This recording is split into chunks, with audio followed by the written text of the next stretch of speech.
Welcome to Dark History. This is not the history you learned in school. Here, we walk through the shadows of the past where empires burned, secrets were buried, and knowledge was lost forever. For centuries, rulers, conquerors, and even time itself have tried to silence these stories, but the truth has a way of leaving echoes. If you know where to listen, in this channel, we don't just tell history, we uncover the mysteries behind it, from lost civilizations and forbidden knowledge, to ancient betrayals and tragedies that shaped our world in ways we still feel today. Every story you'll hear has been touched by fire, by blood, or by silence. And tonight, we open the doors to one of the darkest tales of all. The lost Library of Alexandria, where the wisdom of the ancient world was reduced to ash. This is Dark History, and the shadows are waiting for you. Chapter 1. Birth of a Dream. The creation of the Library of Alexandria. Picture the world more than 2,000 years ago. Great empires rose and fell, their legacies scattered like dust across the desert sands. Knowledge, fragile and rare, was carried not in books, but in scrolls of papyrus, easily destroyed by fire, water, or time. A flood could erase an entire culture's wisdom. A battle could reduce centuries of thought into ash. In such a world, one man dared to dream of immortality, not for himself, but for human knowledge. His name was Ptolemy II, and his dream became the most legendary library the world has ever known. The Library of Alexandria. Alexandria itself was a city of ambition. Founded in 331 BCE by Alexander the Great, it was envisioned as a shining capital on the Mediterranean hub of trade, culture, and power. When Alexander died, his generals carved up his empire. Egypt fell to Ptolemy I, who established a dynasty of Greek rulers known as the Ptolemies. His son Ptolemy II Philadelphus would inherit not only the throne but also the desire to transform Alexandria into the beating heart of the ancient world. The Ptolemies did not merely want power, they wanted to rule through wisdom, and so they sought to gather every known word, every scrap of human thought, into one place. The Library of Alexandria was not built overnight. It grew, scroll by scroll, under the guiding hand of the Ptolemies. Ships docking in the bustling harbor were searched, their manuscripts seized, copied by skilled scribes, and placed into the library's growing collection. Some say the original works were kept, while copies were returned to their owners. Others claim the library was ruthless, kept the originals, and gave back only copies. The result was a treasure trove unlike anything the world had ever seen. What did it contain? Imagine scrolls arriving from every corner of the ancient world. From Greece came the philosophies of Plato and Aristotle, mathematical texts of Pythagoras and Archimedes, plays of Sophocles and Euripides. From Egypt came medical treatises, ancient religious texts, and engineering secrets used to build the pyramids. From Mesopotamia arrived star charts, flood records, and myths older than civilization itself. India may have sent texts on medicine and astronomy. China, treatises on technology, agriculture, and governance.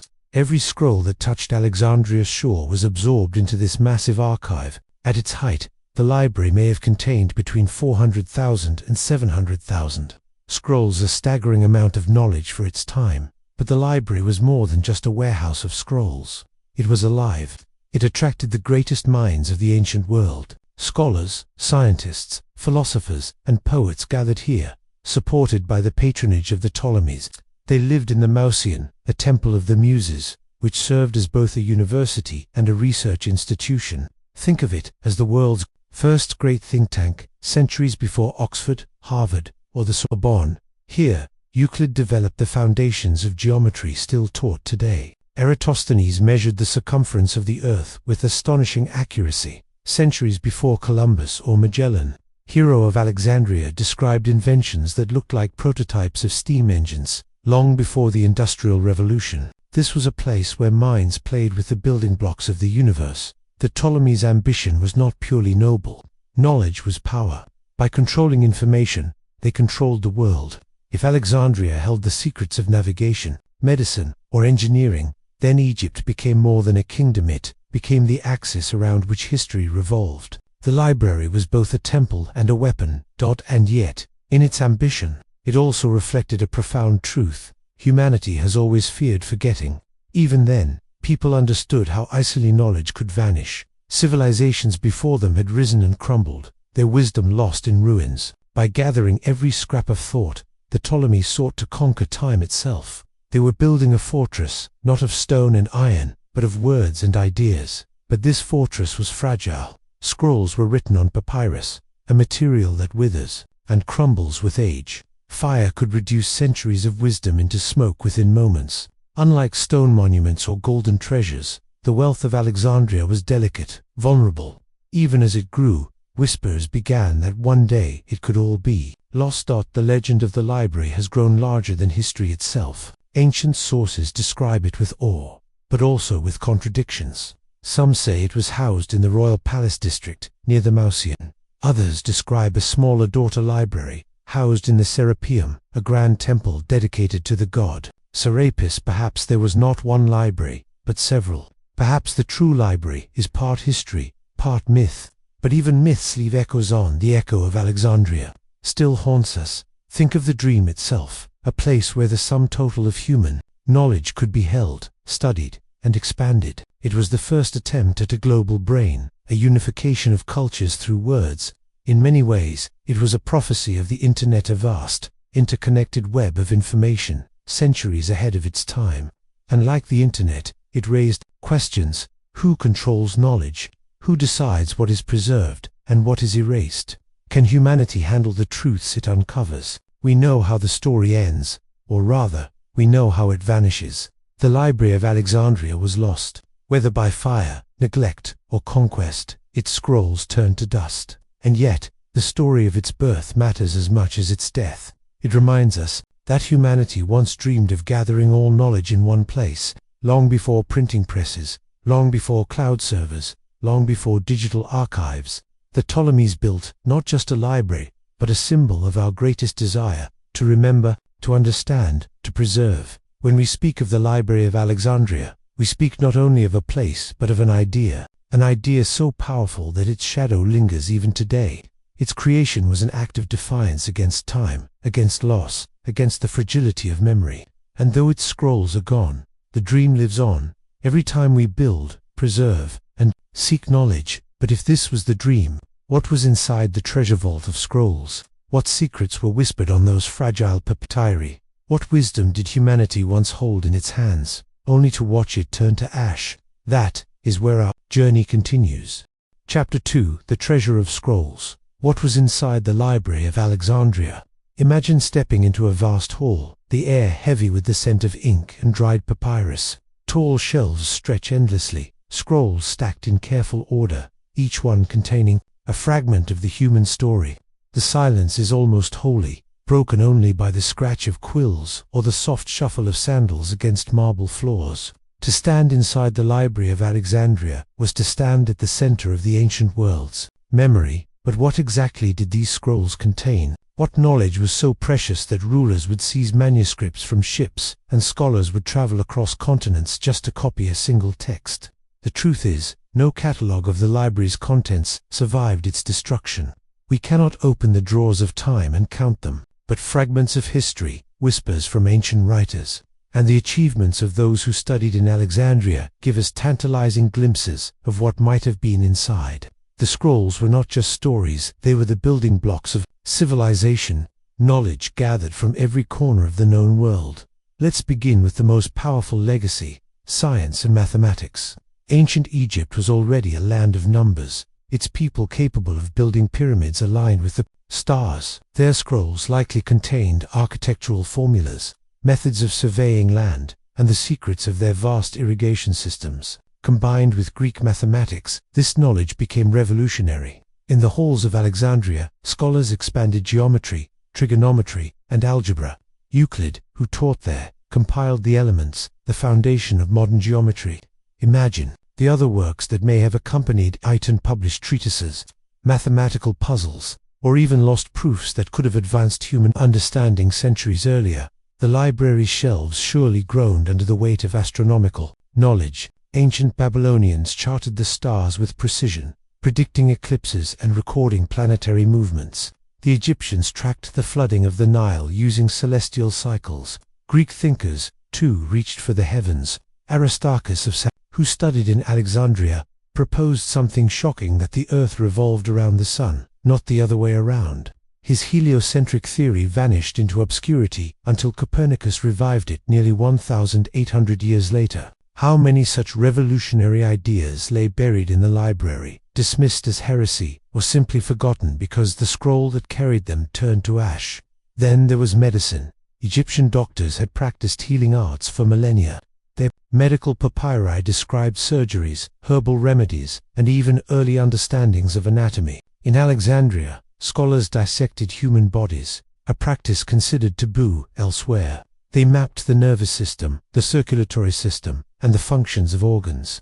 Herophilos, known as the father of anatomy, worked in Alexandria, and may have written detailed accounts of the human body. Were his notes preserved there? If so, humanity may have once held medical insights far beyond their time. Perhaps cures for diseases we still struggle against were recorded in those fragile scrolls. The library was also a storehouse of history and myth. Imagine reading the full works of Homer, not just the fragments we have, but lost epics that may have rivaled the Iliad and Odyssey. Ancient plays, comedic works, and tragedies may have filled its shelves. Whole mythologies could have been preserved in their original forms. The Sumerian tales of Gilgamesh, in complete versions, Egyptian myths of Osiris and Isis in lost detail, Indian epics like the Mahabharata and Ramayana in earlier editions, even history's records of forgotten kings, wars, and civilizations that we now know only as ruins might have been preserved in these scrolls. How much of human history is missing simply because those papyri turned to dust? There are whispers that the library even contained texts of lost technologies.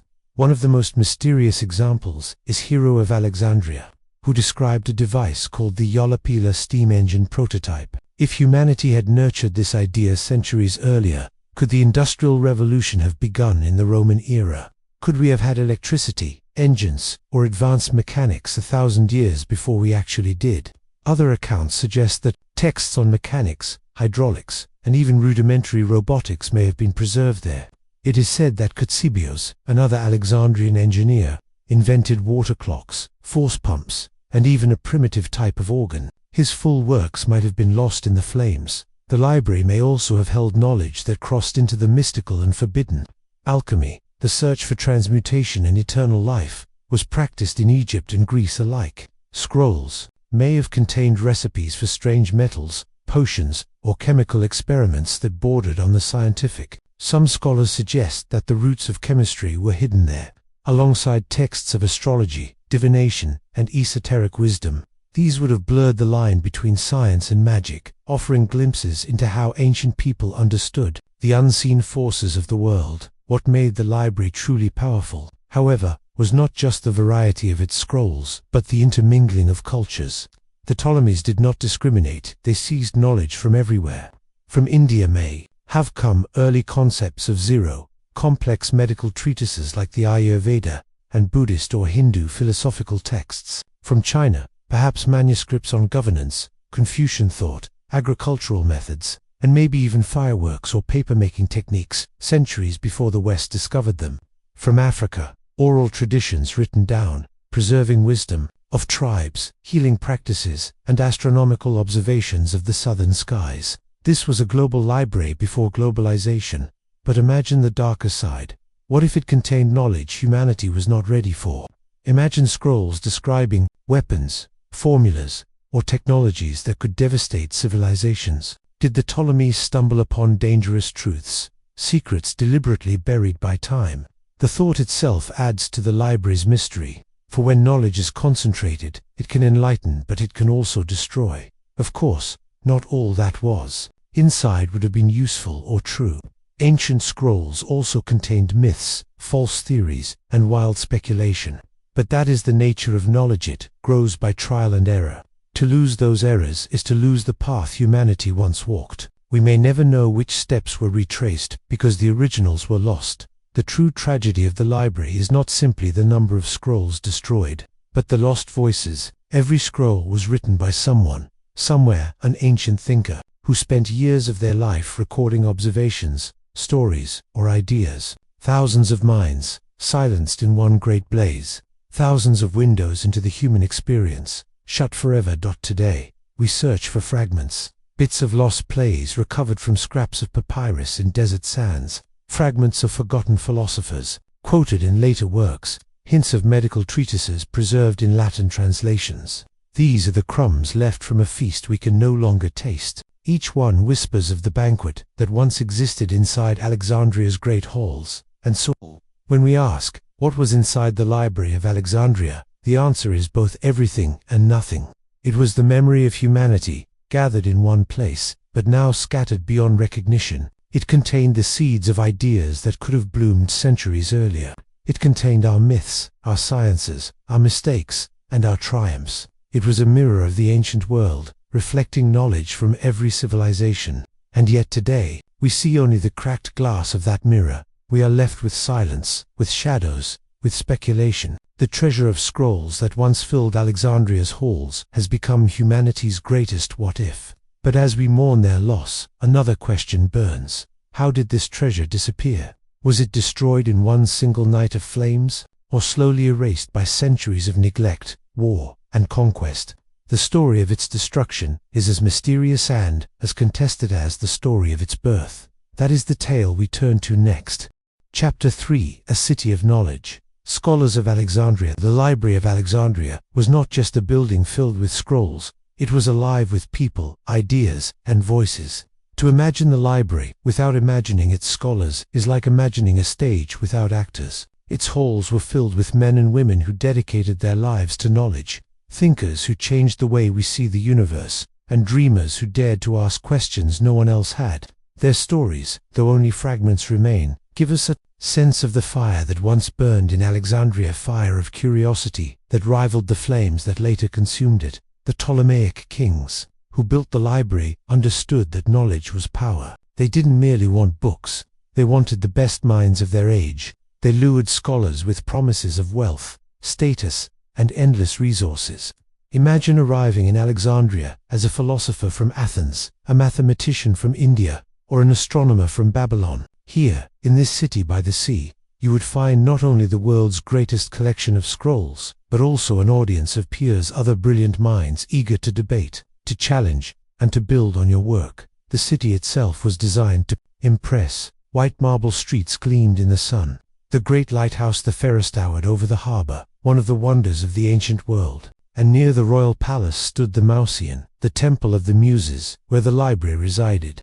This was no ordinary archive. It was a living, breathing research institution, complete with lecture halls, gardens, and observatories. Some accounts even claim it had dining halls and housing for scholars, a true community of intellect. Among its greatest residents was Euclid, the father of geometry.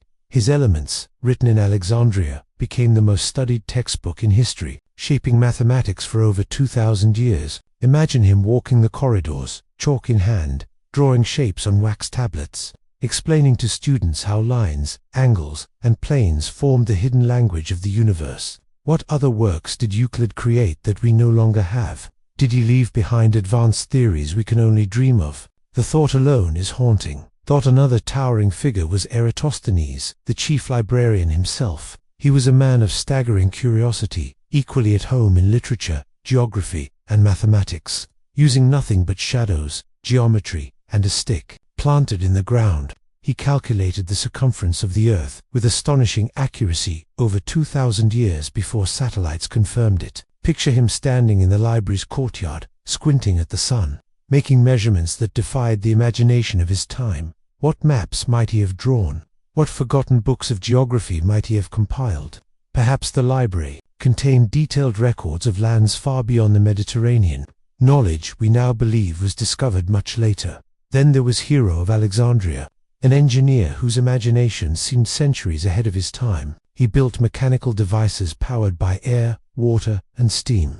His Eurolopile, a spinning sphere propelled by jets of steam, was effectively the first recorded steam engine. In another age, his invention could have launched an industrial revolution, long before it actually occurred. Did the library hold blueprints of other machines, inventions too advanced to be believed? If so, their loss delayed human progress by centuries. But perhaps the most haunting figure of all was Hypatia of Alexandria. Though she lived centuries later, when the library may already have been in decline, her presence captures the spirit. of the place, a philosopher, mathematician, and astronomer, she taught students from across the Mediterranean. She dared to think freely in an age increasingly ruled by dogma. Her tragic death at the hands of a mob became a symbol of the end of Alexandria's golden age of learning. Through her, we glimpse what was lost, not just scrolls, but the culture of fearless inquiry that once thrived in the library. These scholars were not isolated thinkers. They debated, collaborated, and sometimes clashed. The library encouraged argument as much as agreement. Ideas lived and grew through conflict, and Alexandria became a cauldron of intellectual energy. One can almost hear the heated voices echoing off marble walls, astronomers arguing with philosophers, poets sparring with mathematicians, doctors describing dissections that shocked their peers. The scholars of Alexandria also had access to resources no one else could dream of. Ships docking in the harbor were searched, and any manuscripts on board were seized. Copies were made, and the originals were kept in the library. The city became a magnet for knowledge, its scholars drawing from the wisdom of Greece, Egypt, Mesopotamia, India, and beyond. For the first time in history, humanity's collective memory was gathered into one place, allowing scholars to compare, translate, and build upon each other's works. But with such brilliance also came danger. Power attracts envy, and knowledge attracts fear. The same scholars who unlocked the mysteries of the earth and heavens were also vulnerable to politics, religion, and rivalry. The library was a place of wonder, but also of ambition. To be chief librarian was to hold one of the most powerful intellectual thrones of the ancient world. With power came intrigue, competition, and the ever-present shadow of royal authority. What is most tragic is that so many of these scholars' works are gone. We know their names from passing references, fragments preserved by later writers, or secondary translations, but their voices, their original writings, are missing. Imagine if we had the complete works of Aristarchus explaining helium centuries before Galileo risked his life for the same claim. Imagine if we had the medical notes of Herophilos, who dissected the human body in detail unmatched until the Renaissance. Imagine if the lost plays of Aeschylus, Sophocles, or Euripides, rumored to be stored in Alexandria, had survived to inspire centuries of art. Every lost scroll is a silenced voice. Every silenced voice is a lost possibility. The scholars of Alexandria were not only building knowledge for their own age, they were building it for us. And when their works vanished, so too did paths we might have taken, advances we might have reached long before our time. Still, the idea of them lingers. When we look up at the stars, when we open a textbook, when we invent something new, we are walking in their footsteps. Their spirit, if not their words, survives. The library is gone, but the fire it lit still burns within us, flickering in the endless human desire to know, to question, to imagine. And yet, the question that refuses to die is this: if the library was such a beacon of knowledge, how could it fall? How could a place so grand, so powerful, be reduced to ashes and whispers? The answer is as complex and mysterious as the library itself. Some say it was destroyed in a single tragic blaze. Others believe its decline was slow, a death by 1,000 cuts, carried out over centuries. To uncover the truth, we must step into the shadowy world of politics, war, and human ambition. For knowledge, as history shows us time and time again, is rarely lost by accident. Chapter 4: Flames and Shadows. The first destruction of the library fire. Few forces are more symbolic, more destructive, more final. For the Library of Alexandria, fire is both a metaphor and a mystery. It has become the image seared into our imagination. Scrolls curling into black ash, knowledge disappearing into smoke, centuries of human thought vanishing in a single blaze. But when we trace history's footsteps, the truth is more complicated, more haunting, and more uncertain than the legend we often repeat. The story usually begins in 48 BCE. Rome was tearing itself apart in civil war, and Julius Caesar, politician, would-be king, found himself in Alexandria, caught in a dangerous game of power. Cleopatra and her brother Ptolemy XIII were locked in a struggle for Egypt's throne. Caesar, always one to gamble, sided with Cleopatra. The city became a battlefield. Roman soldiers clashed with Egyptian forces in the streets, while Caesar was besieged in the royal quarter near the harbor. To break the siege, Caesar set fire to the enemy ships in Alexandria's harbor. The flames spread, leaping from wood to rope, from ship to dock, from dock to warehouse. Ancient sources disagree on what happened next, but many claim the fire grew uncontrollable, reaching parts of the city, and among the buildings most at risk was the great library itself. Imagine the scene: scrolls, fragile and dry, stacked in wooden shelves, perhaps stored in clay jars or cedar chests, thousands upon thousands of them, gathered from every corner of the known world. In the chaos of war, fire does not choose its victims, devours everything. One spark leaping from a burning roof could have meant the end of knowledge collected over centuries. The Greek historian Plutarch, writing decades later, suggested that Caesar's fire destroyed at least part of the library's collection. Strabo, another ancient writer, was more cautious, but even he hinted that losses were suffered. Roman pride, of course, meant that Caesar himself may not have admitted to burning history's greatest treasure. Yet the suspicion has lingered ever since. Did the ambition of one man, fighting one war, erase the wisdom of civilizations? If so, the irony is cruel. Caesar sought to secure his legacy by conquering Egypt, yet he may have secured another kind of legacy altogether, the eternal villain in the story of lost knowledge. Whether he meant to or not, the image of Rome's fire consuming Alexandria has endured for 2,000 years. But here's the unsettling truth: not everyone agrees the library was destroyed in that fire. Some sources claim only the storage depots near the harbor burned warehouses that held scrolls awaiting cataloging. If that was the case, perhaps the main library survived, scarred but standing. This possibility raises chilling questions. If the library endured Caesar's flames, then what happened to it later? Did it face destruction not once, but several times? The uncertainty only deepens the mystery. Ancient history is rarely clear, and in this case, the evidence is scattered, contradictory, and often colored by politics. For some, blaming Caesar was a way of tarnishing his glory. For others, it was easier to believe in one great blaze than in a long, painful decline. And yet, fragments of accounts suggest the library may have limped on, damaged but alive, for centuries after Caesar had gone. But whether it was in that fire, or in later ones, the thought of scrolls turning to ash is impossible to escape. Consider what those scrolls contained: works of medicine from Herophilos, describing the human nervous system in detail, lost for millennia; plays from Sophocles, Aeschylus, and Euripides, hundreds that no modern eye has ever seen; the lost epics of Homer's contemporaries, histories of nations we barely remember; treatises on astronomy and mathematics from cultures across the ancient world. Each scroll represented years, even lifetimes, of thought. Each one, once gone, was gone forever. What makes the story even darker is how preventable it all feels. Knowledge is fragile, yet humanity has always treated it carelessly.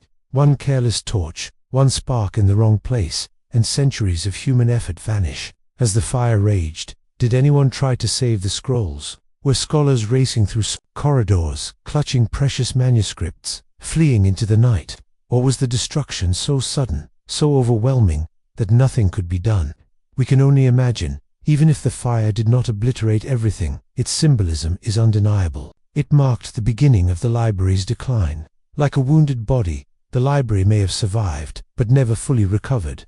The loss of scrolls, the damage to its reputation, the fragility revealed to all these were wounds that never healed. For centuries after, the library was vulnerable, and the world knew it. What makes this tale especially tragic is that we are not only talking about scrolls and shelves, we are talking about time itself. Knowledge is humanity's way of cheating, mortality, of speaking across generations. When a person dies, their knowledge dies with them. But when it is written down, it has a chance to live forever. The Library of Alexandria was humanity's attempt to conquer time on a massive scale. And with one fire, 1,000 voices of the past may have been silenced forever. Yet some historians urge us to see the story differently. They argue that the fire in Caesar's time may have been exaggerated, that the real destruction was slower, less dramatic, more insidious. In a way, that idea is even more terrifying. A single blaze can be mourned. A slow decay is harder to see, harder to stop, and perhaps harder to forgive. Which is worse, to lose everything at once, or to watch it slip away piece by piece, until nothing remains? Still, the image of Caesar's fire persists, because fire is final. It is dramatic, it is vivid, and it speaks to something primal in us. We know the pain of loss in flames. We know how quickly fire reduces everything to nothing.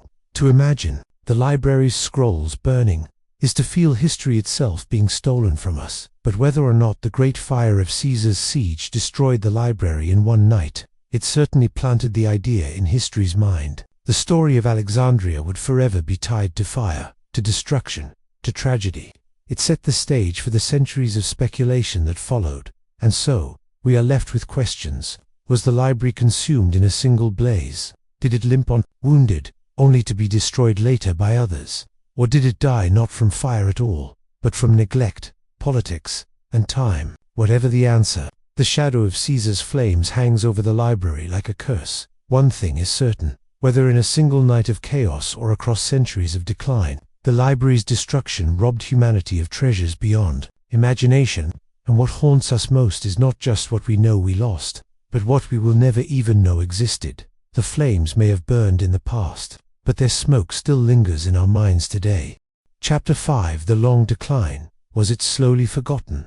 When people speak of the Library of Alexandria, the story is usually told as a single, fiery catastrophe, a blaze that consumed everything in one tragic night. It is dramatic, cinematic, almost mythic. But what if that is not the truth? What if the library's fate was not sealed in an instant, but over centuries? What if it died not with flames and shouts, but with silence, dust, and indifference?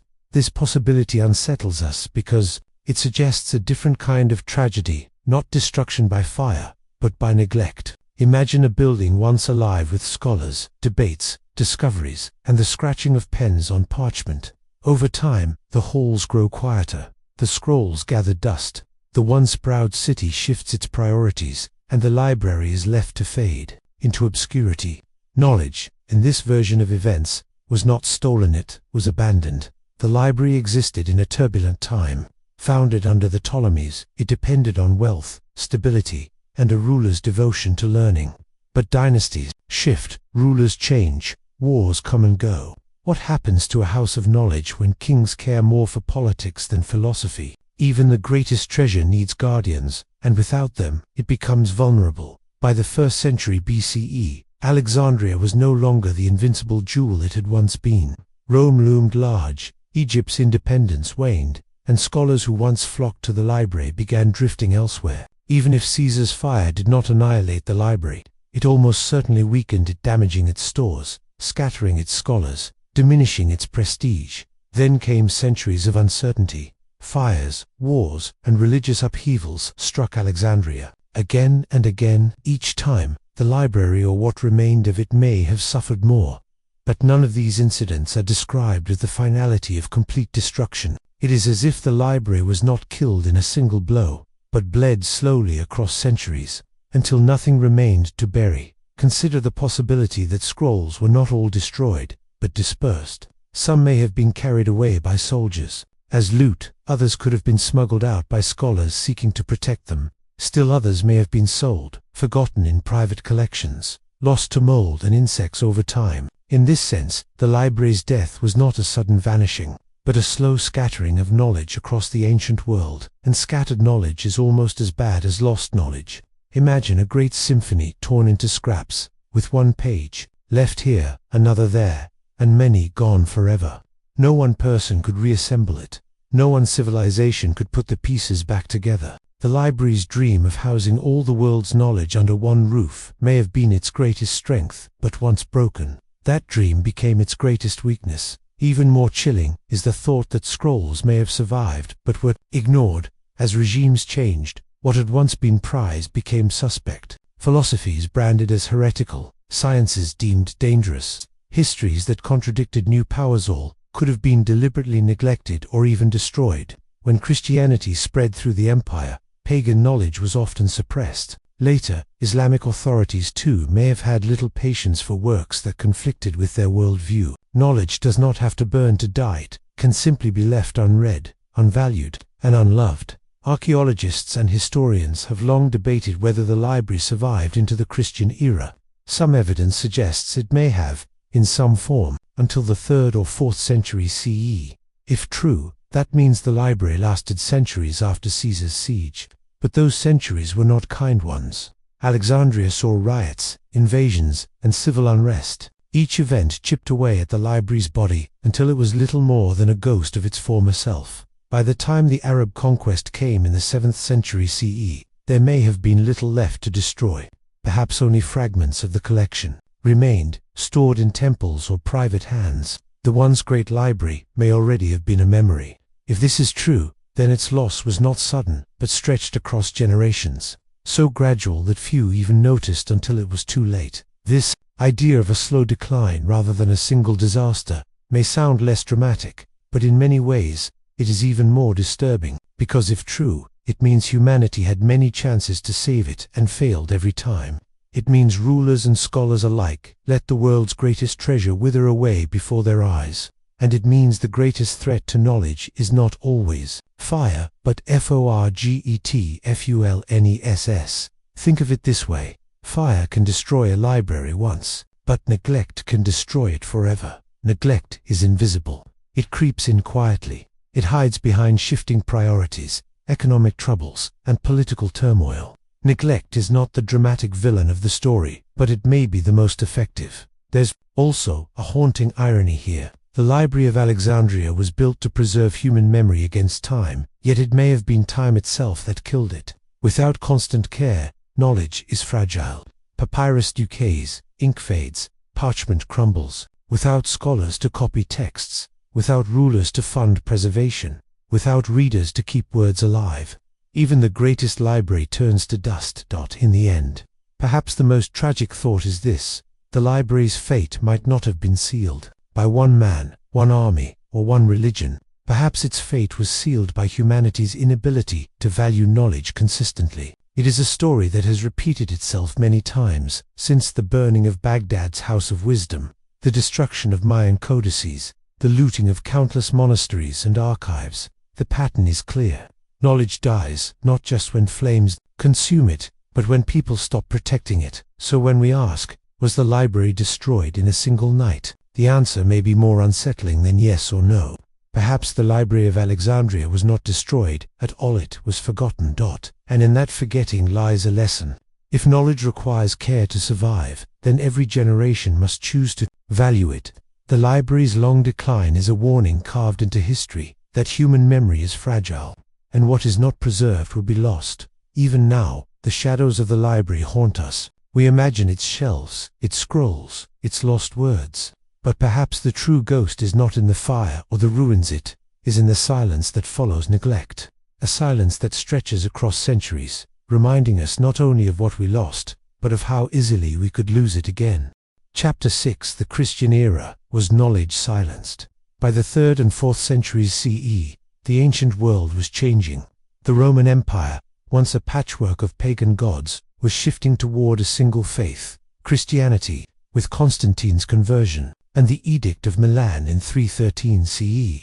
Christianity emerged, not as a persecuted sect, but as the empire's rising religion. Temples once filled with statues of Zeus, Isis, or Apollo were slowly repurposed for the worship of one god. In this new world, the Library of Alexandria, it still survived in some form, stood on dangerous ground. The library had once been a temple to human curiosity. Within its scrolls lay not only mathematics and astronomy, but also pagan myths, magical texts, philosophies, and histories that contradicted the new Christian worldview. To the devoted, such writings could look less like wisdom and more like heresy. In the eyes of some early church leaders, knowledge not rooted in scripture was a rival, a temptation that pulled the soul away from God. The tension between old knowledge and new faith grew sharper as Christianity spread. In Alexandria itself, this conflict exploded into violence. The city was not only home to scholars and philosophers, but also one of the most fervent Christian communities in the empire. It was here, in 391 CE, that Emperor Theodosius I issued an edict that changed history forever. Pagan temples were to be closed, their practices forbidden. The Serapeum, a towering temple dedicated to the Greco-Egyptian god Serapis, became the center of this storm. The Serapeum, according to some accounts, housed a daughter library of the Great Library of Alexandria.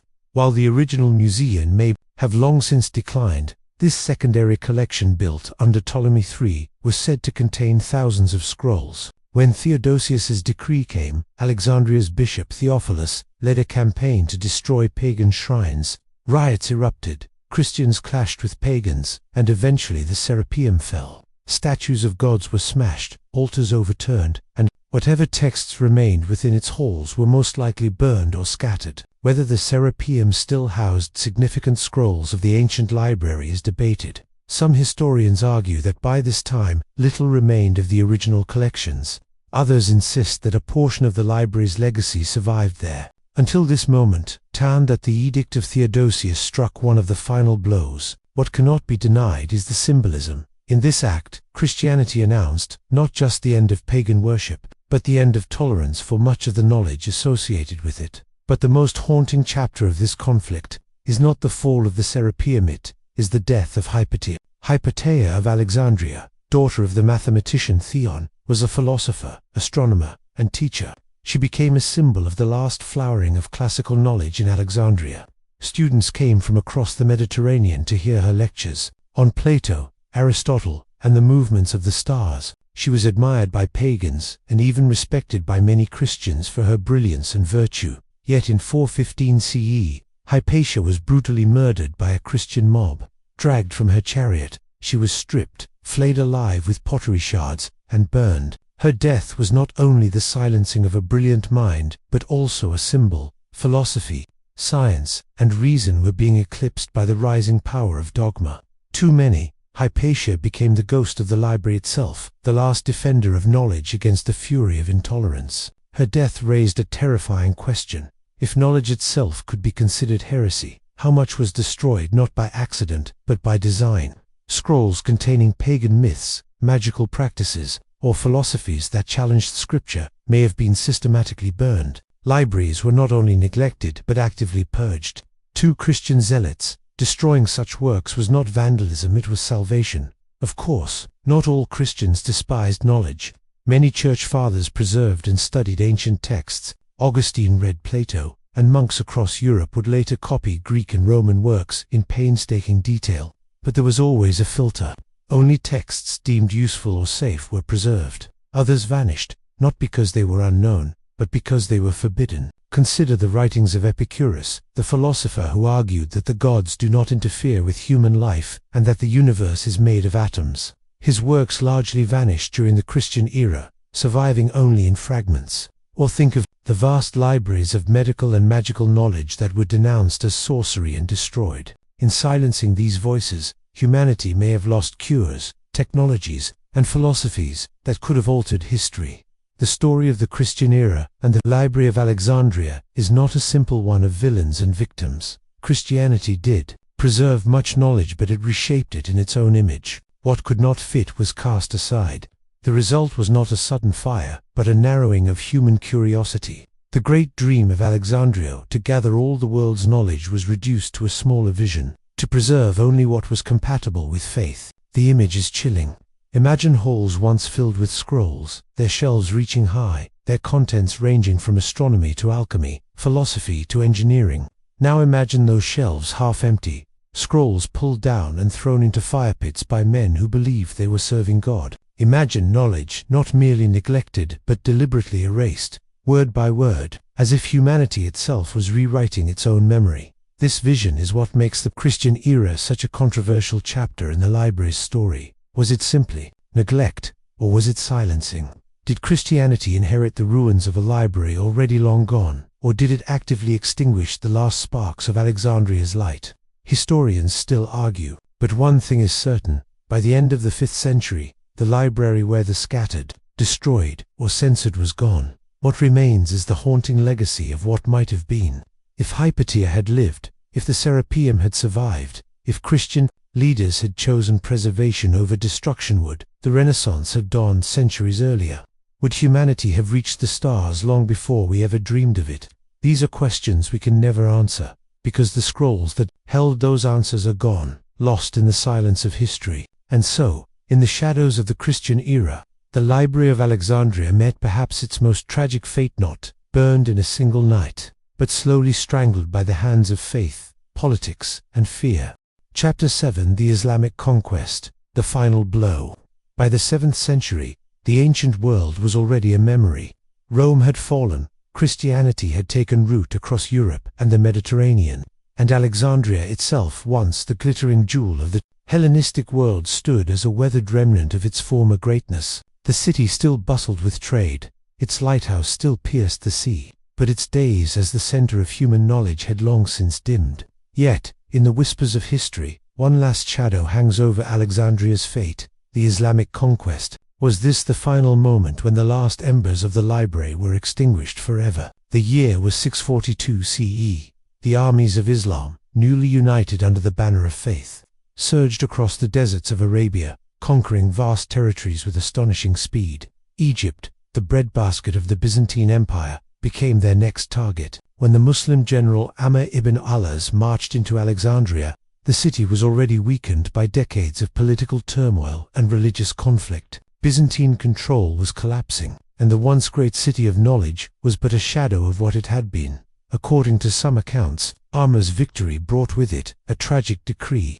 The story, repeated by later writers, goes like this. When Amr reported his conquest to Caliph Umar in Medina, he asked what should be done with the books and scrolls that still filled Alexandria's libraries. Umar is said to have replied with chilling finality, "If these books agree with the Quran, we have no need of them. If they disagree, then they are dangerous. Destroy them." And so, according to this tale, the remaining scrolls of the library were gathered and burned in the city's bath. The fires are said to have burned for 6 months, fueling the furnaces with the accumulated knowledge of centuries. A city that had once lit the world with wisdom now burned with its ashes. It is a story that chills the imagination. Thousands upon thousands of scrolls, mathematics, astronomy, medicine, history, philosophy consumed, not in one night of accidental fire, but deliberately, as an act of faith and power. If true, it would mean that the final threads of Alexandria's legacy vanished in the smoke of conquest. But here is where history blurs into myth. The earliest written versions of this story do not appear until centuries after the conquest, told by later Christian and Persian writers, who often viewed Islam with hostility. The tale of Umar's decree may have been less a record of fact than a legend, a way to place the blame for the loss of ancient wisdom upon the new rulers of the world. Modern historians debate fiercely whether this event ever happened. Some argue that by 642 CE, the Great Library had already been gone for centuries, destroyed in earlier fires and purges. By the time the Muslims arrived, they say, Alexandria's fabled halls of scrolls were nothing but memory. In this view, the story of Umar's decree is not evidence of fact, but a reflection of fear, the fear that a new faith, like Christianity before it, might choose dogma over knowledge. Yet, even if the burning of the library under Caliph Umar is a myth, the symbolism is undeniable. It reflects a truth larger than fact. When empires fall and new powers rise, knowledge is always at risk. Conquerors may choose to preserve, or they may choose to erase. In the fragile moment of transition, entire civilizations' memories can vanish. The story also reveals how deeply the loss of the library haunted later generations. By the Middle Ages, the Library of Alexandria had already become a ghost, an icon of lost wisdom. People could not believe such knowledge had simply vanished. They sought explanations, culprits, villains.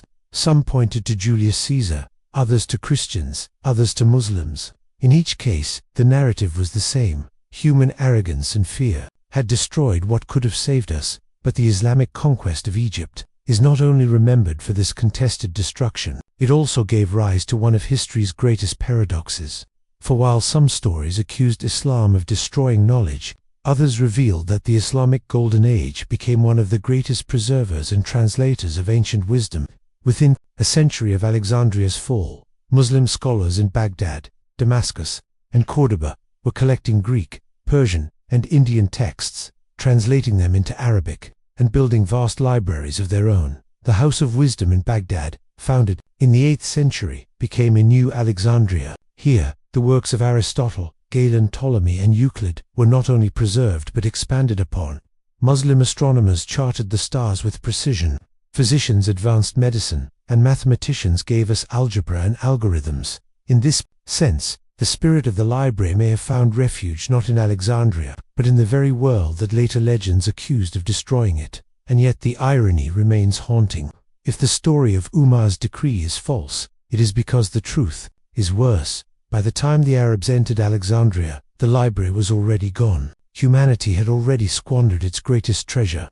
The Muslims could not destroy what no longer existed. The last embers had died long before their arrival, leaving only smoke and rumor behind. Still, imagine the scene if the story were true. Picture scrolls piled high in bathhouses, steam rising as fire consumes the ink of Archimedes, the plays of Sophocles, the secret maps of lost lands, the medicine of forgotten doctors. Imagine the glow of the flames reflected in the marble walls of Alexandria, the last library of the ancient world reduced to nothing more than fuel. Whether it happened or not, the vision is enough to send shivers down the spine. The conquest of Alexandria, whether or not it destroyed the library, marked the end of an age. The city's glory, as the center of human knowledge, was gone forever. The torch had passed to new centers: Baghdad, Cordoba, Constantinople, but the myth of the library remained. Every generation since has told and retold the story of its fall, as if by doing so we might bring it back, as if speaking of its destruction could resurrect its ghost.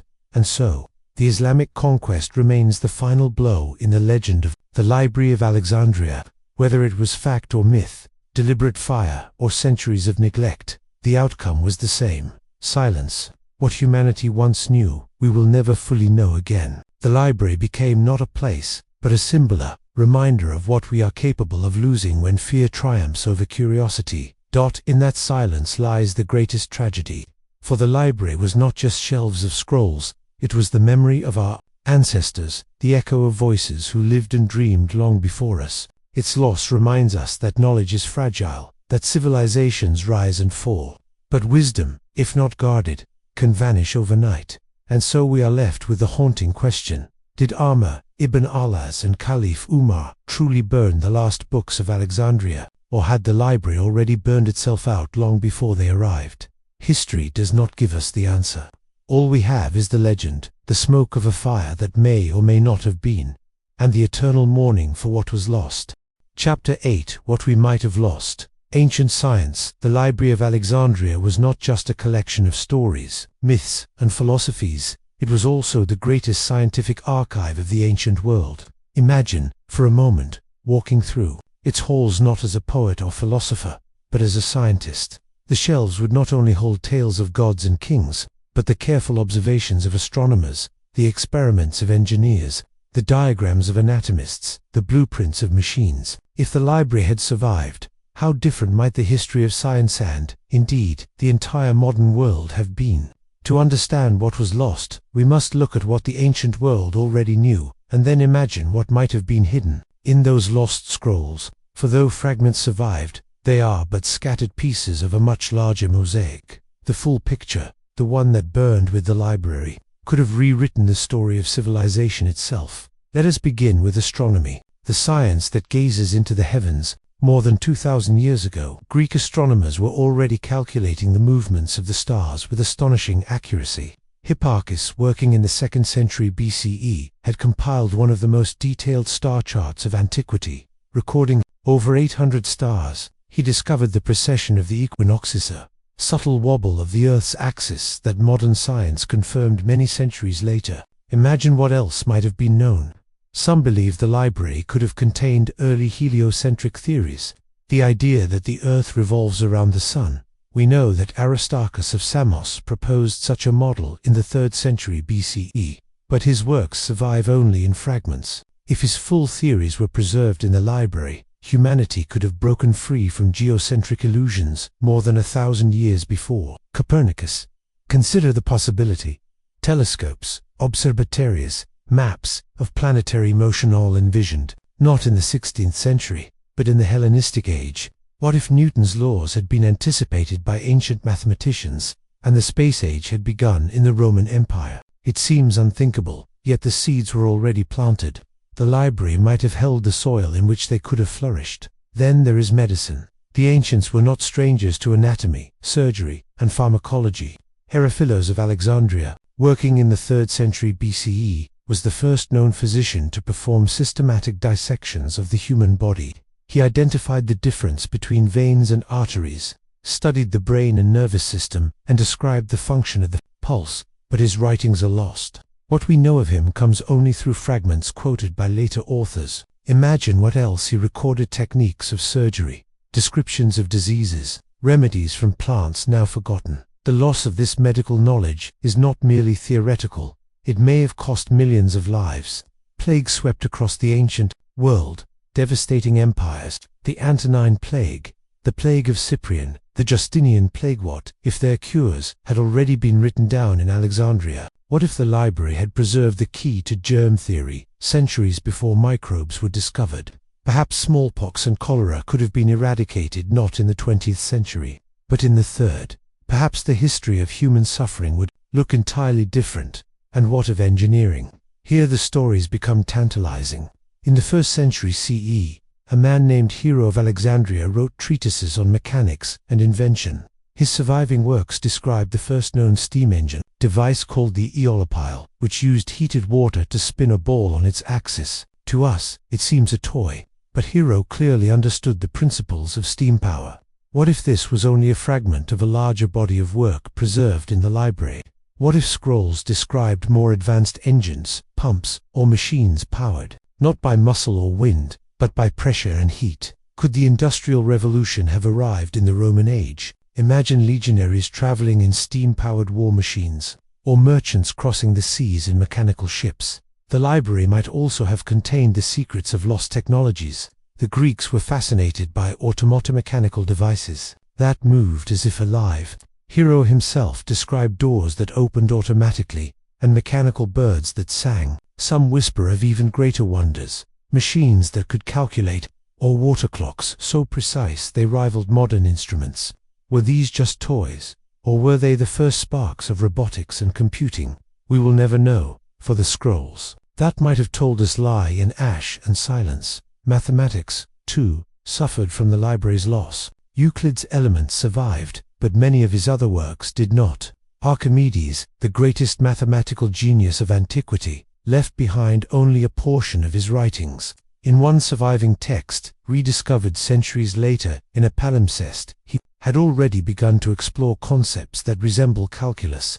If more of his works had survived, the mathematics of Newton and Leibniz might have been anticipated by more than 1,000 years. How different would science be if calculus had been born in 200 BCE instead of 1600 CE? Perhaps machines of flight, precision engineering, and advanced architecture would have reshaped the ancient world. Geography and exploration also bore the weight of this loss. Eratosthenes, the librarian of Alexandria in the 3rd century BCE, calculated the circumference of the Earth with remarkable accuracy within a few percentage points of modern measurement. He knew the Earth was round, and he imagined mapping the entire world. If more of his works had been preserved, if his maps had survived, would Columbus have been unnecessary? Would global navigation, trade, and exploration have begun a millennium earlier? Might the Romans have crossed the Atlantic in the 1st century, or charted the coasts of Africa in full? The library could have held records of ancient voyages now lost to time, whispers of lands beyond the horizon, erased with the fire. Even chemistry may have been more advanced than we know. Alchemy, often dismissed as mystical nonsense, contained the seeds of scientific chemistry. The library may have stored experiments with metals, acids, dyes, and materials that could have accelerated the discovery of elements. Imagine alloys stronger than steel, medicines distilled from rare plants, or even primitive forms of electricity. Some ancient artifacts, like the mysterious Baghdad battery, suggest that the ancients may have known more than we think. Were such devices explained in scrolls that now lie in ash? The tragedy of the library is not only in the knowledge we know we lost, but in the knowledge we cannot even imagine. Whole sciences may have existed and vanished without a trace. Entire fields of study may have bloomed and died in silence, their fruits never tasted. And yet, there is another haunting question. Even if this knowledge had survived, would humanity have been ready? Could the ancient world, with its empires built on slavery and conquest, have handled the power of industrial machines, advanced medicine, or global navigation? Perhaps the knowledge, preserved too early, would have destroyed as much as it created. Perhaps the world needed to wait until it was ready. Still, the dream lingers. 1,000 years of darkness followed the fall of the ancient world. What if that darkness had been lit by the wisdom of Alexandria? What if the Renaissance had come in 300 CE instead of 1500? Would we now be exploring not just Mars, but distant stars? Would hunger, disease, and poverty have been conquered long ago? Or would our thirst for power have turned ancient knowledge into ancient weapons, bringing destruction even faster? The library leaves us only questions of what might have been, what we might have known, what we might have built. It is a wound in history, an emptiness where answers should be. And yet, perhaps that is why it haunts us so deeply. For in imagining what we lost, we glimpse the boundless possibilities of what we might still create. Chapter 9. What we might have lost. Philosophy and myths. The Library of Alexandria was more than a vault of science. It was a sanctuary of stories, a temple of wisdom, and a treasury of human imagination. Within its walls, countless scrolls must have contained the voices of philosophers, poets, and mythmakers, voices that shaped civilizations, voices now lost to silence. If we listen carefully, we can almost hear them, whispers carried on the smoke of its burning halls, philosophies that could have reshaped morality, myths that could have altered religions, epics that could have rewritten our sense of history. What wisdom did we lose when the flames consumed those fragile scrolls?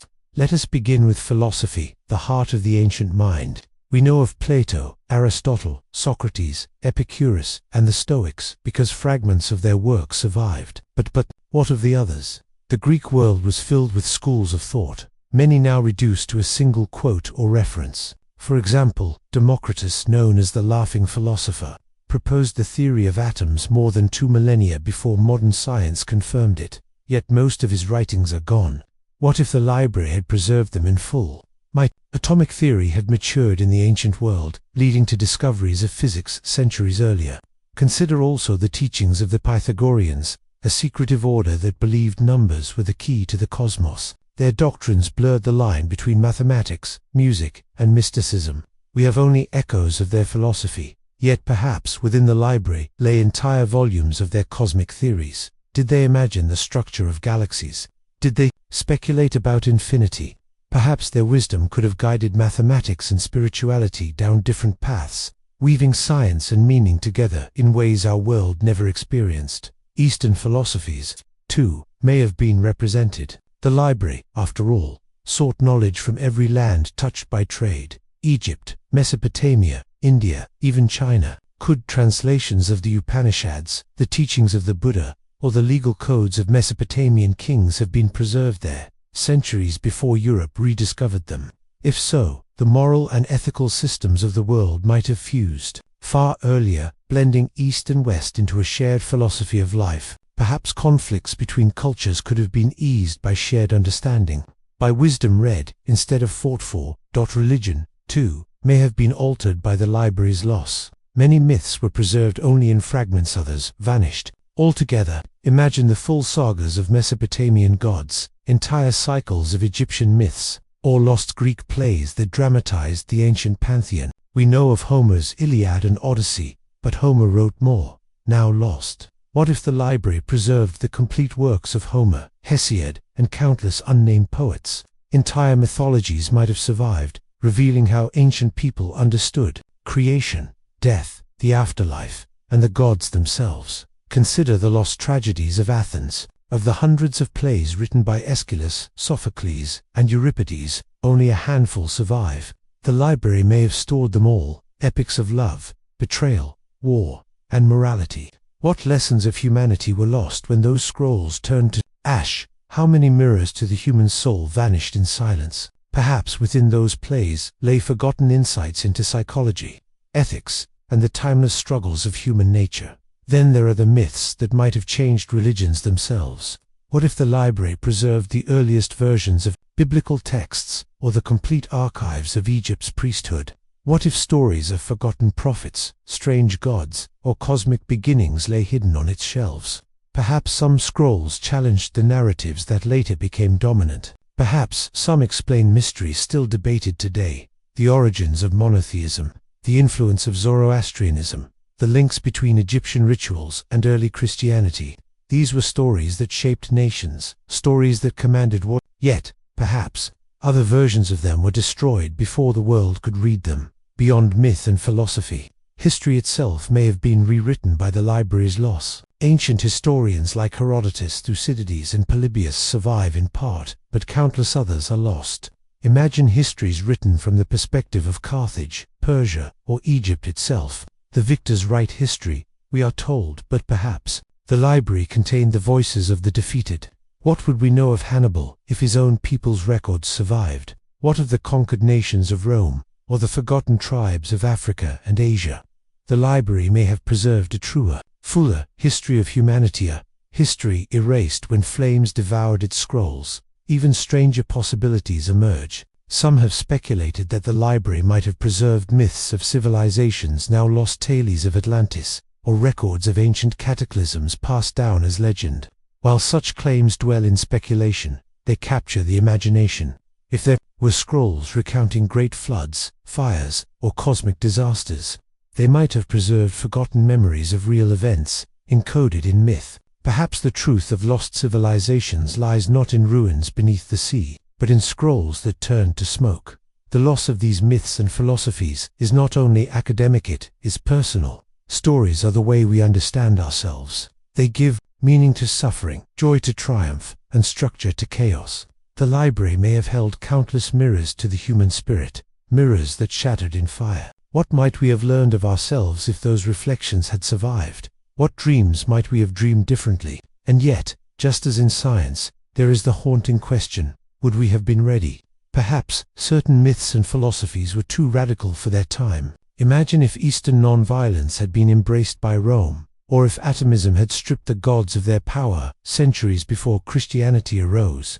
Would humanity have embraced peace or collapsed in nihilism? Would religions have unified, or splintered further? The knowledge we lost was not only powerful, it was dangerous. Perhaps it could have remade the world for better, or for worse. Still, one truth remains. The burning of the library robbed us of choices. We will never know what philosophies might have guided us, what myths might have comforted us, what stories might have shaped us. We are heirs to a fractured tradition, a patchwork of surviving texts, stitched together with silence. The missing pieces haunt us, not because they are gone, but because they remind us of what could have been. The Library of Alexandria is not just a story of lost science, it's a story of lost humanity, for in its ashes lie not only the numbers and equations of the ancient mind, but the dreams, hopes, and fears of those who came before us. Their voices were silenced, their stories erased, their wisdom burned, and we, the children of history, are left with echoes, shadows of what once was, and what might have been. Chapter 10: Echoes of the Library. Surviving texts for centuries.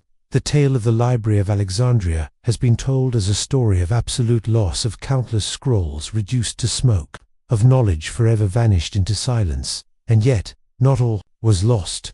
If the fire was a great ocean storm, swallowing a ship, then some fragments, some driftwood, some survivors washed up on other shores. Pieces of the ancient world survived, scattered like bones across monasteries, buried in the sands, or translated in distant lands. The story of the library is not only about destruction, but about survival, about the whispers of a forgotten age that still echo in our hands today. To understand this, we must look to those who came after. Many of the scrolls once held in Alexandria were copied or shared with other libraries across the ancient world. Pergamon in Asia Minor, for example, was a rival center of learning, boasting its own grand collection. Rome, too, collected texts. Later, monasteries in Byzantium, the Middle East, and even the deserts of Egypt became reluctant guardians of ancient wisdom. While the flames took much, they did not devour everything. Some names remind us of this fragile survival. Take Homer, his Iliad and Odyssey endure, and we know they were treasured in the library. But without scribes tirelessly copying his verses across centuries, they too would have vanished. The same is true for works like Hesiod's Theogony, or plays of Sophocles and Euripides. Only a handful survived, but that handful changed world literature forever. The echoes of the library live within these words. The mathematician Euclid provides another example. His Elements, a monumental work on geometry, was preserved and copied widely. It became the most influential mathematics textbook of all time, shaping science and architecture for 2,000 years. Imagine if it had been lost, how delayed would human progress have been? And yet, behind Euclid, countless other mathematical works did vanish.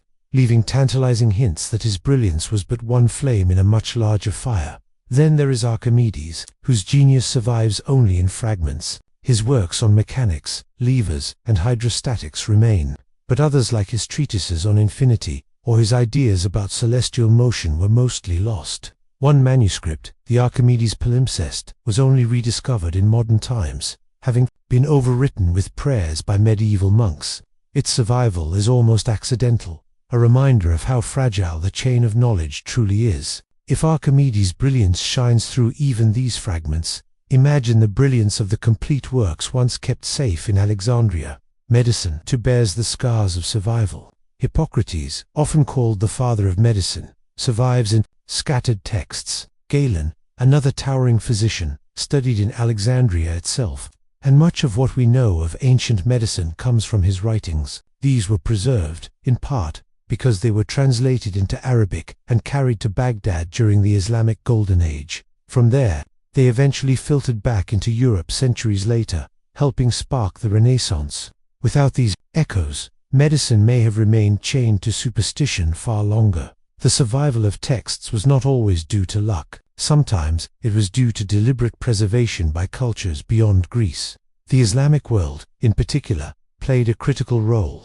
In Baghdad's House of Wisdom, scholars translated Greek, Egyptian, Persian, and Indian works into Arabic. Thinkers like Al-Kindi, Avicenna, and Al-Farabi preserved and expanded on Aristotle, Ptolemy, and Galen. Through them, echoes of the library lived unaltered, reframed, but still alive.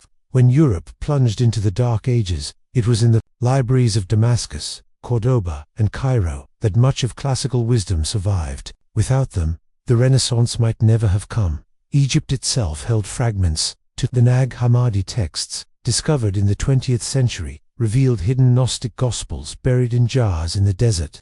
These were not part of the library, but they remind us how fragile survival can be. Entire worlds of thought, preserved only because someone hid them from destruction. One must wonder how many such hidden caches remain buried beneath the sands. Scrolls yet undiscovered, survivors still waiting to speak. Then there is the strange case of lost and found texts. Entire works were thought gone, only to reappear centuries later in unlikely places. For example, Lucretius on the Nature of Things, a Roman poem exploring atomism and philosophy, was rediscovered in a monastery in 1417, sparking waves of new thought in Europe. What if more such works had survived? What revolutions might they have ignited earlier?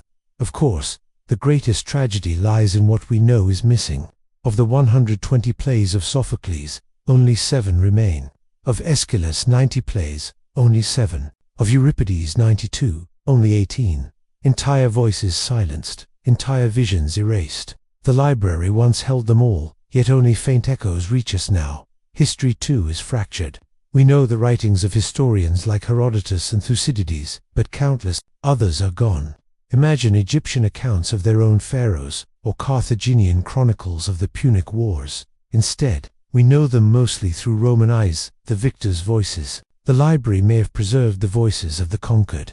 In losing it, we lost not just knowledge, but perspective, the ability to see history through more than one lens. And so, the surviving texts remind us of a cruel truth. What we have is only a fraction of what once existed. Each surviving scroll is like a star in a vast night sky, brilliant, but surrounded by darkness. The Library of Alexandria may be gone, but its shadows stretch across every surviving page. Every fragment we hold today feels like an echo, a ghostly whisper of the symphony once contained within its walls. This is why the library still haunts us. We live with the survivors, but we feel the absence of the lost. We can read Plato, but wonder about the unnamed philosophers whose works perished. We can marvel at Homer, but yearn for the lost epics that once sat beside him. The texts that remain are like islands in a drowned world, beautiful, precious, but incomplete. And yet, perhaps that incompleteness is what drives us forward. The fragments left behind ignite our curiosity, push us to search deeper, to imagine what else might have been. They remind us that knowledge is fragile, and that every book, every scroll, every story we preserve today is a shield against another. Alexandria, another fire. The library may be gone, but its echoes remain in our books, in our stories, in our unquenchable hunger to know.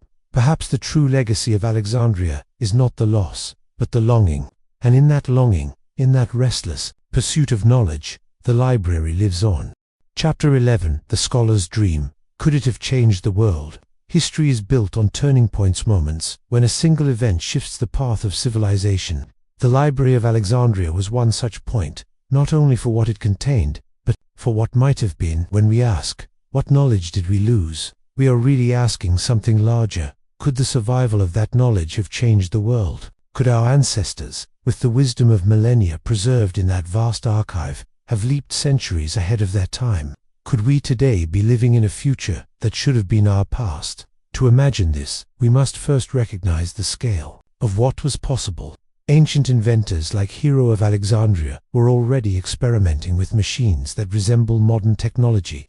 Hero described the ulipile, a steam-powered device that could rotate when heated, a prototype of the steam engine. In his time, it was considered a curiosity, little more than a toy.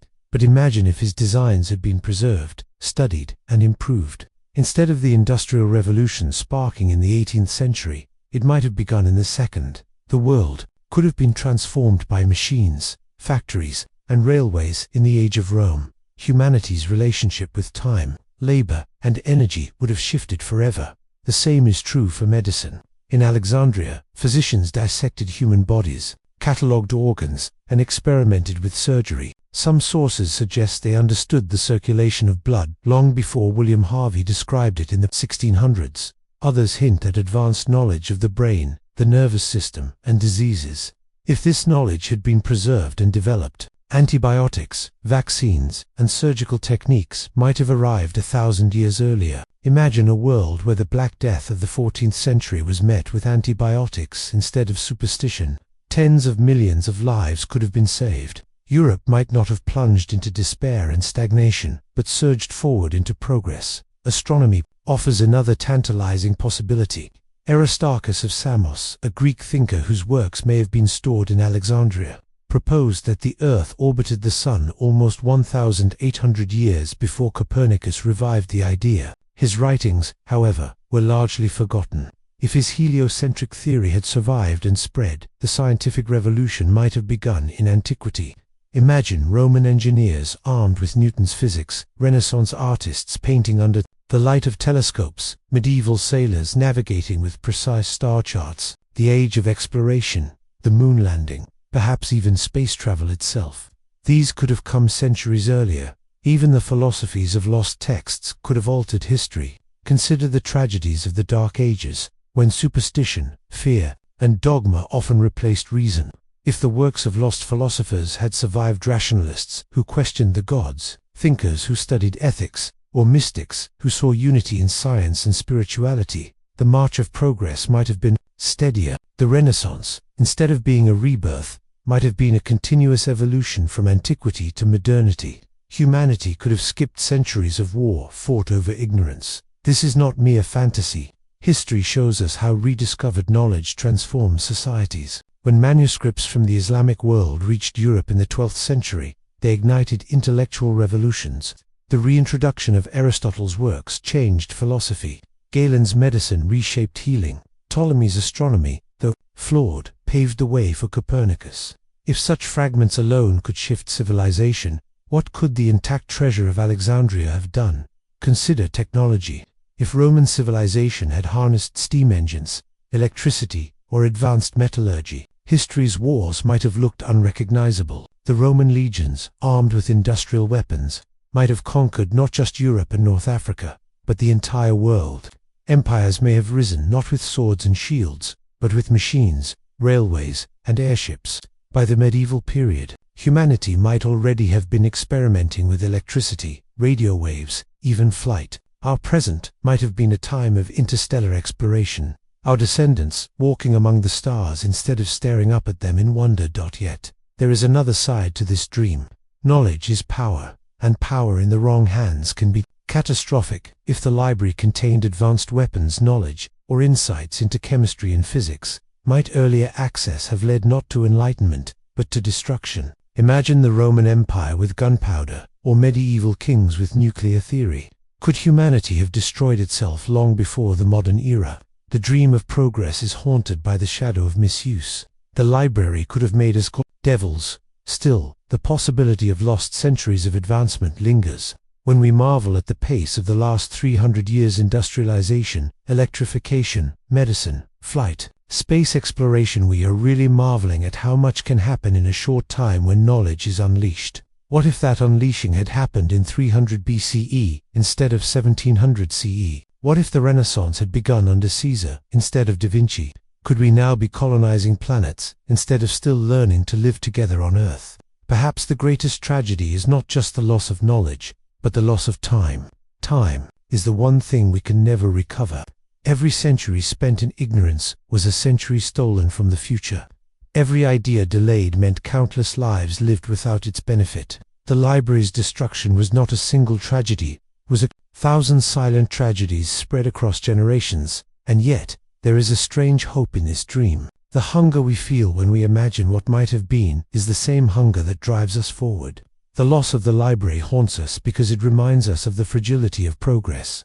It tells us that knowledge must be guarded, copied, shared, and never again locked away in one fragile place. It tells us that our greatest defense against another Alexandria is not fireproof walls, but memory itself, the determination to preserve and pass on wisdom. So, could the Library of Alexandria have changed the world? The answer is almost certainly yes. The timeline of history might have been rewritten, diseases cured centuries earlier, technologies unleashed in antiquity, humanity exploring the stars by now. But the answer is also unknowable. Perhaps we were not ready. Perhaps the survival of that knowledge would have brought catastrophe. Or perhaps it would have created wonders beyond imagination. The dream of the scholars is this, that the library was not merely a building, but a vision of what humanity could become. Species unafraid of knowledge, unafraid of progress, unafraid of its own potential. That dream was interrupted, delayed, but not destroyed. For though the library is gone, the hunger for discovery lives on in us. And perhaps, in a way, that hunger is the library's greatest legacy. Chapter 12. The Ghost of Hypatia, the last guardian of knowledge in the fading twilight of Alexandria. When the once great city of learning had already lost much of its brilliance, there remained a single figure who embodied the spirit of the library. Her name was Hypatia, and though the library itself had crumbled into myth, she stood as its final echo, a woman of wisdom, courage, and brilliance, who became a living symbol of humanity's hunger for knowledge. Her life, and her tragic death, became one of the most haunting chapters in the story of lost wisdom. Hypatia was born around 350 CE, nearly 700 years after the Library of Alexandria was first founded. By then, the glory of the great collection was already in question. Fires, wars, and neglect had stripped much of its treasures away, but Alexandria itself still retained a powerful aura as a city of learning. It was home to the Serapeum, a temple dedicated to the god Serapis, which contained a smaller daughter library with what remained of the scrolls once housed in the great library. It was in this environment that Hypatia grew up, trained, and flourished. She was the daughter of Theon of Alexandria, a mathematician and astronomer who himself was deeply connected to the scholarly traditions of the city. But Hypatia did not simply inherit her father's intellect, she surpassed it. From an early age, she was educated not only in mathematics and astronomy, but also in philosophy, literature, and the mysteries of the cosmos. In a time when women were rarely allowed to pursue scholarship, Hypatia became one of the greatest minds of her age. What made Hypatia extraordinary was not only her knowledge, but her role as a teacher. She gathered students from across the Mediterranean world, pagans, Jews, and even Christians who flocked to hear her lectures. She taught mathematics with precision, astronomy with wonder, and philosophy with passion.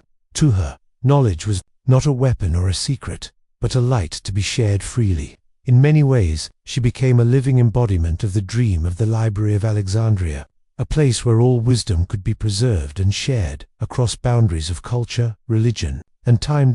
Her presence, however, came at a dangerous moment in history. Alexandria was no longer the vibrant, tolerant city it once had been. By the 4th century CE, Christianity had become the dominant religion of the Roman Empire. Pagan temples were being closed, their statues destroyed, their teachings labeled as heresy.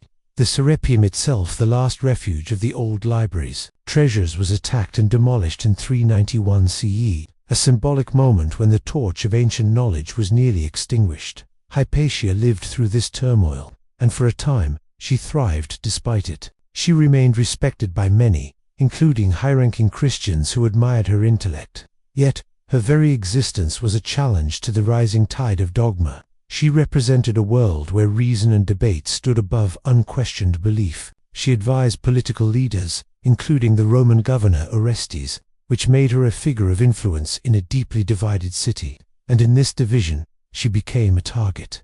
The conflict came to a head in 415 CE, when tensions exploded between Orestes, who supported Hypatia, and Cyril, the Christian patriarch of Alexandria. The city became a battlefield of ideology, where old pagan traditions and new Christian authority collided.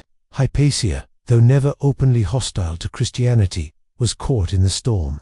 Rumors spread that she was using sorcery, that her teachings corrupted the faithful, that she was an obstacle to peace between Orestes and Cyril. In truth, she was guilty only of one crime, being a woman who held knowledge and influence in an age when both were feared. In March of that year, Hypatia was attacked by a mob of Christian zealots. They dragged her from her carriage through the streets of Alexandria into a church. There, in one of history's darkest acts of anti-intellectual violence, she was brutally murdered. Some accounts say she was stripped and flayed with sharpened tiles or oyster shells. Others say her body was torn apart and burned. Whatever the details, her death was not simply a killing, it was a symbolic execution of the old world of knowledge itself. Her murder sent shockwaves through the ancient world. For many, Hypatia became a martyr of philosophy, a victim of ignorance, triumphing over wisdom. Later generations of thinkers, from the Enlightenment to modern times, would look back on her story as a turning point, a moment when reason was silenced by fanaticism, and the last embers of the Library of Alexandria were extinguished at. Yet, Hypatia's ghost lingers. Though her writings are almost entirely lost, fragments survive through the works of her students and admirers. They describe her as a woman of immense grace and eloquence, someone who could bring shame to the male philosophers of her time. Her legacy inspired countless artists, poets, and historians, who saw in her death a warning of what happens when fear conquers curiosity. What makes Hypatia's story so haunting is not only her brutal fate, but the echo it leaves across centuries. When we think of the Library of Alexandria, we imagine scrolls consumed by fire, knowledge lost to time. But Hypatia reminds us that knowledge is not only stored in books and buildings, it lives in people. She was herself a library, carrying within her the wisdom of mathematics, astronomy, and philosophy. And when she was destroyed, so too was a vast collection of unwritten knowledge, insight, and possibility.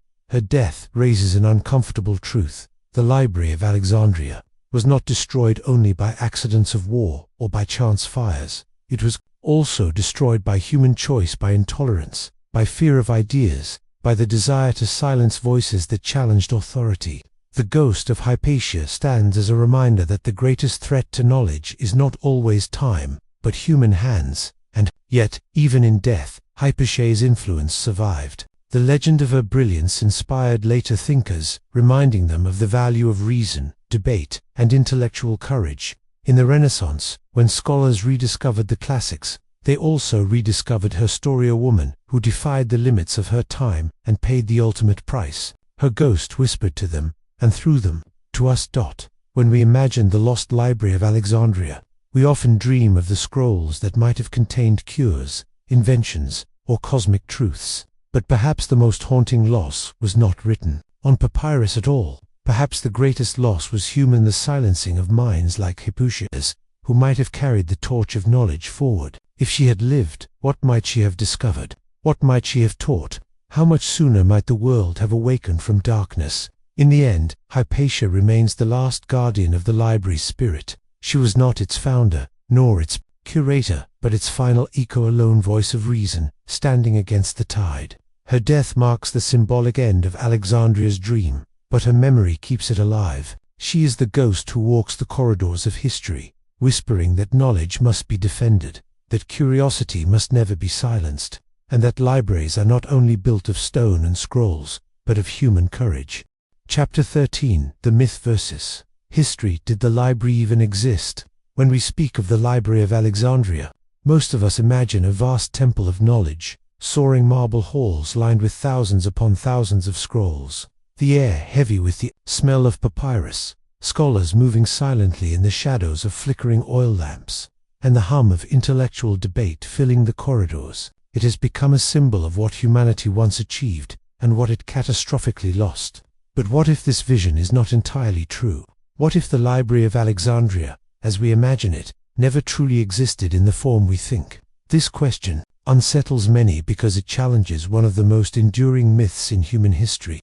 The idea of the library has become almost sacred, a monument in our collective imagination. Yet, when historians examine the ancient sources, the picture becomes far more complicated, blurred, and uncertain.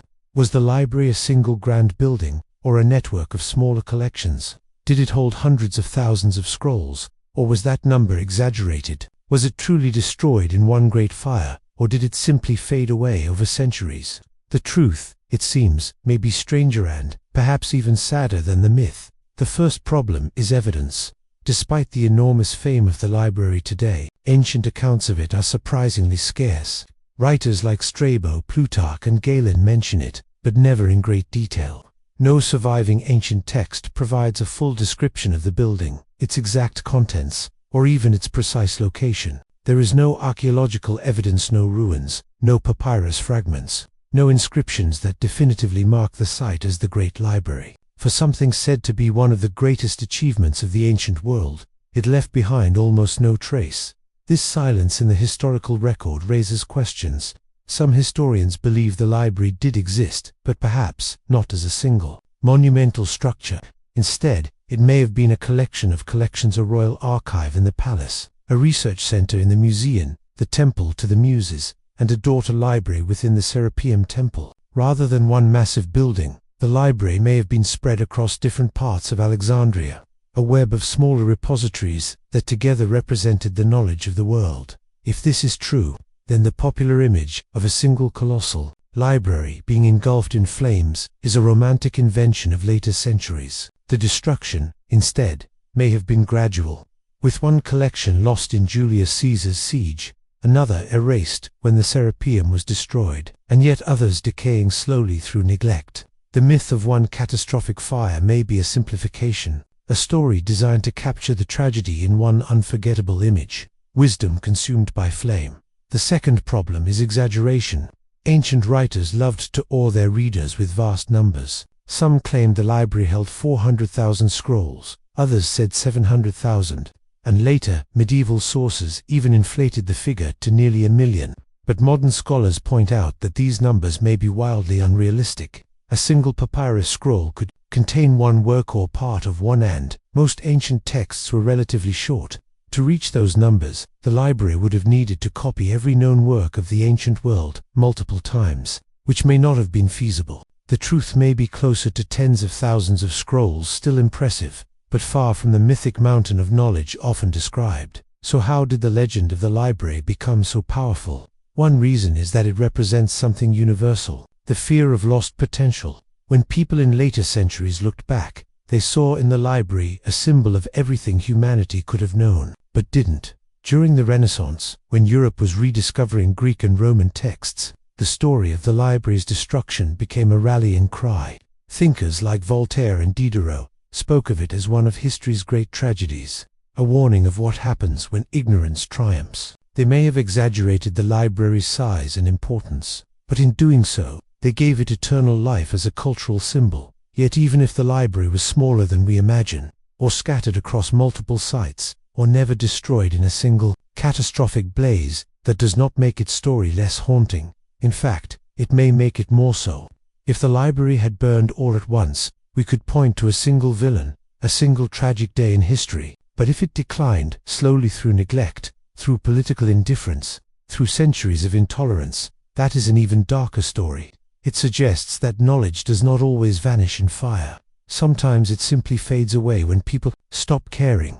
This perspective forces us to ask unsettling questions. Was the loss of the library not an accident, but a reflection of human choices? Did rulers, priests, and citizens simply fail to protect it, allowing scrolls to rot, scholars to vanish, ideas to go unrecorded? If so, then the library's destruction is not the fault of a single enemy, is a collective failure, one that humanity has repeated many times.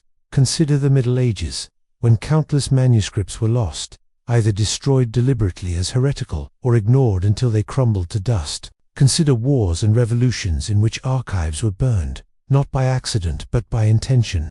The story of the Library of Alexandria may be mythologized, but its lesson is painfully real. Knowledge is fragile, and unless we protect it, we will lose it not in one grand blaze, but in the slow erosion of memory. There is also another haunting possibility.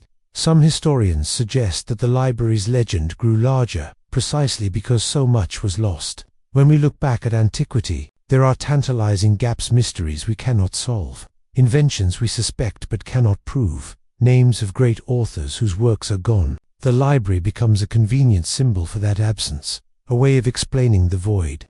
Why do we not have all of Aristotle's works? Why do we lack countless plays of Sophocles? Why do we only have fragments of ancient science? Because, we tell ourselves, they were burned in the library. In truth, they may never have been collected there at all, but the myth provides a story that gives our loss meaning, and maybe that is the final twist of the library's tale. Even if it never existed in the form we imagine, it has become more powerful as a myth than it ever could have been as a building. A real library could be destroyed once, but a myth endures forever. The Library of Alexandria may never be rediscovered. Its ruins may never be found, and the scrolls it supposedly contained may never return. But the legend continues to inspire, to warn, and to haunt us. It is a reminder that stories, too, are a kind of library, and once unleashed, they cannot be burned away. So when we ask, did the Library of Alexandria really exist? The answer may be both yes and no. Perhaps the library, as we dream of it, a vast cathedral of knowledge destroyed in flame, was never real. But the hunger for such a place, the dream of preserving all wisdom in one sanctuary, has always been real. And in that sense, the library exists not in ruins or scrolls, but in our imagination.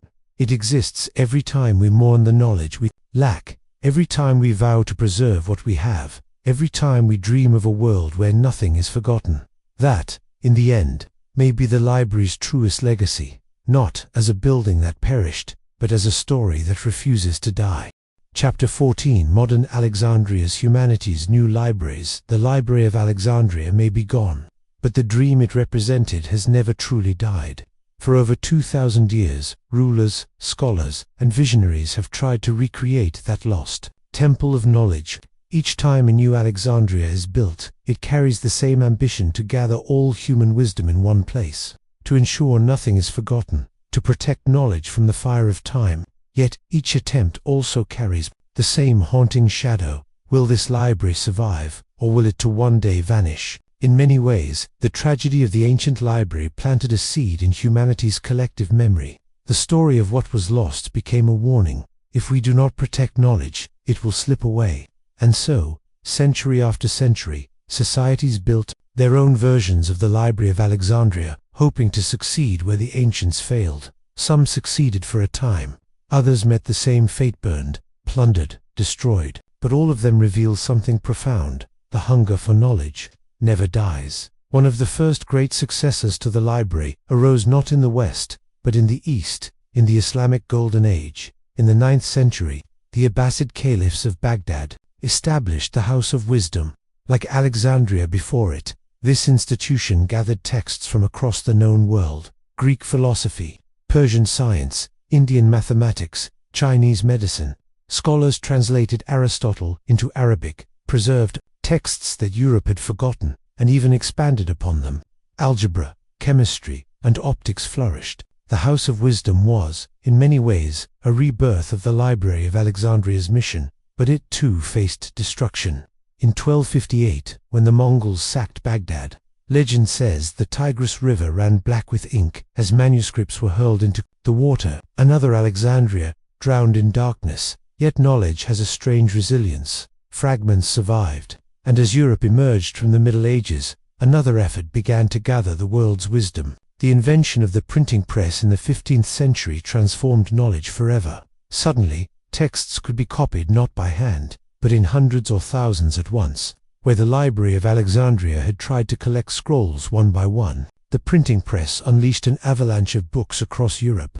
Ideas that had once been fragile now spread like wildfire. The Renaissance was, in many ways, a resurrection of the library, not in one building, but in millions of minds. Still, humanity craved a central sanctuary, a place to embody the dream. In the modern era, great national libraries became the new Alexandrias, the British Library in London, the Library of Congress in Washington. The Bibliothèque Nationale in Paris tried to gather not just their nation's writings, but the world's. The ambition was clear: to prevent the loss of knowledge, to ensure that what was once destroyed in Alexandria would not be destroyed again. And yet, the same shadows linger. Wars, fires, and censorship have continued to claim libraries. In 1943, during World War II, bombs struck the National Library of Naples, destroying thousands of ancient manuscripts. In 1992, the National Library of Bosnia and Herzegovina was set ablaze during the siege of Sarajevo, reducing centuries of cultural memory to ash. Even in the age of modern technology, we have not escaped the fate of Alexandria. The flames keep coming, but something has changed. For the first time in history, humanity is building a library that is not bound by walls, not tied to a single building, not vulnerable to one fire. This library is everywhere and nowhere. It is the internet, the vast digital archive of human knowledge. Wikipedia, online databases, scanned manuscripts, digitized books. These are our new scrolls, floating not on papyrus, but in clouds of data. Unlike the Library of Alexandria, the internet cannot be burned down by a single spark. Its contents exist in countless servers, mirrored across the globe. To erase it completely would take nothing less than the collapse of civilization itself. In a sense, we have finally achieved the dream of Alexandria, the gathering of all human knowledge in one place. But this victory carries its own shadows, for unlike the scrolls of the ancients, digital knowledge is fragile in a different way. Servers crash, formats become obsolete, files disappear in silence, and unlike the scrolls locked in Alexandria's vaults, digital information can be manipulated, altered, or drowned in oceans of misinformation.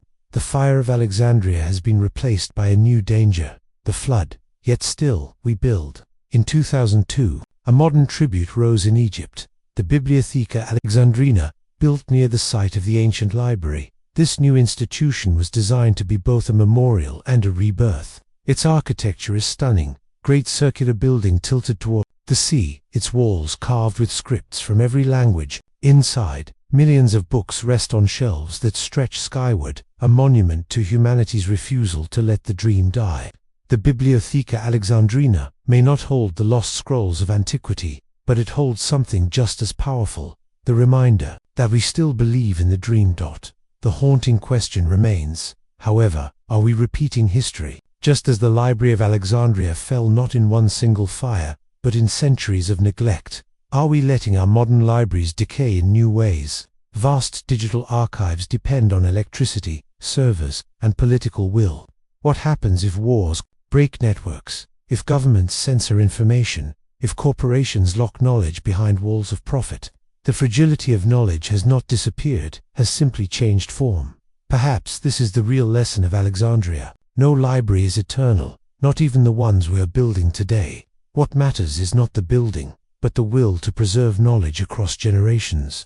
Each time a society forgets that, each time it chooses ignorance or indifference, the fire returns, and each time humanity chooses to protect, to copy, to share, the dream of Alexandria rises again.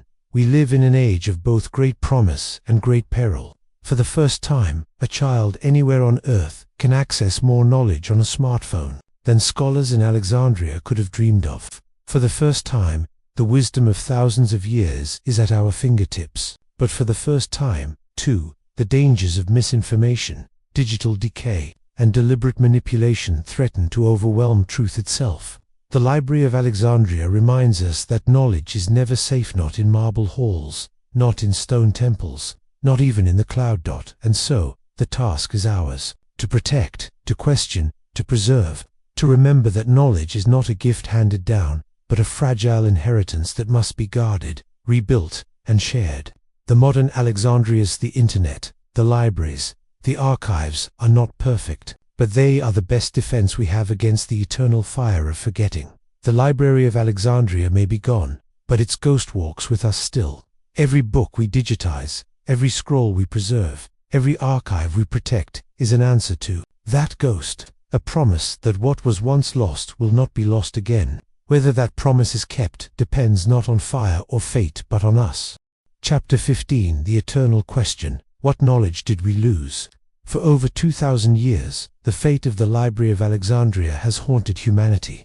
Its destruction, or rather, its slow, tragic unraveling, has become one of history's greatest cautionary tales. But even after all the debates, all the theories, all the excavations and speculations, one question continues to burn brighter than any fire. What knowledge did we lose?